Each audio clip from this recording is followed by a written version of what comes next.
Ein besta leiðin sem að mér finnst til að byrja daginn að taka svona bara smá stund í hugleiðslu og bæn.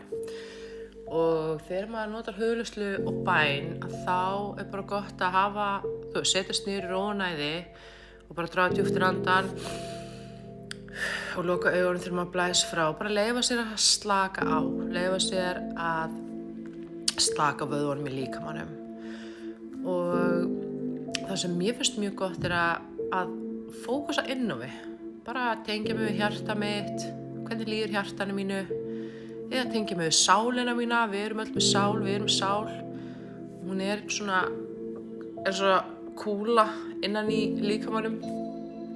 Og stundum þá einhver sársauki í sálinni eða vanlíðan eða hjartað brotið.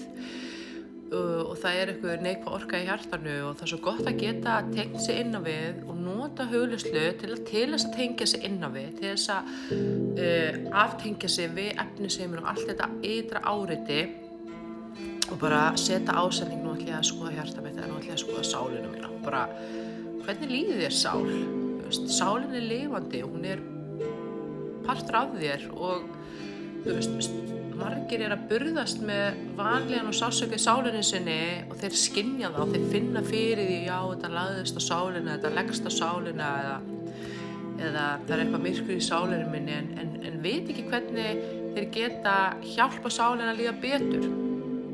Og það sem að sálin okkar þar fyrst og fremst ljósið og fyrirgefning og skilyrðislaus kærleikur og og traust og trú. Þannig að mér langt til að bara gera örstutta æfingu með núna sem að þú ætlar að kíkja á sálina þína. Ég ætla að bjóða þér að bara draga djúpt inn andann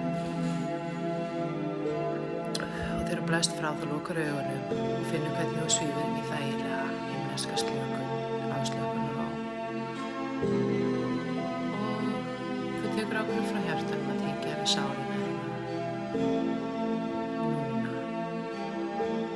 Þú sérð hana fyrir þér í huganum, ímyndaðir hana. Og núna þegar ég sé sálina mína þá sé ég svona skilja á það svona kúlu sem svona eins og orkukúla, kraftur og það mikill kraftur í henni. Ég sé að orkan í henni að hreyfast og ég ætla að biðja þig að skoða þína sál og bara spyrja hana, hvernig líður þér sál? Bara hlusta. Hvaða tilfinningar komu upp? Hvaða hugsanir komu upp? Síðan ætla ég að biðja að segja við sálina hennar, ég sé þig sál, fyrirgefðu, ég fyrirgef þér, ég elska eins og það ert sál og skilyrðislaust. Ég var alltaf léttir, við sendum skilyrðislausa ástinni í sálina okkar. Ég trúa þér sál og ég treysti þér. Þú ert dýrmæt sál. Þú skiptir miklu máli. Og síðan ætla ég að biðja mig ímynda þér að þú sjáir fyrir þér svona skært, bjart, skínandi ljós. Og þú tengir sálina henni við ljósið. Bara leyfi ljósin að koma inn og hreinsa og lækna sálina þína. Og þú fyrirgefur þessum gamla sársauka eða hvað það er sem að þú upplifir eða skynjar innan með þér og afhendir þetta inn í ljósi. Kannski kom upp tár.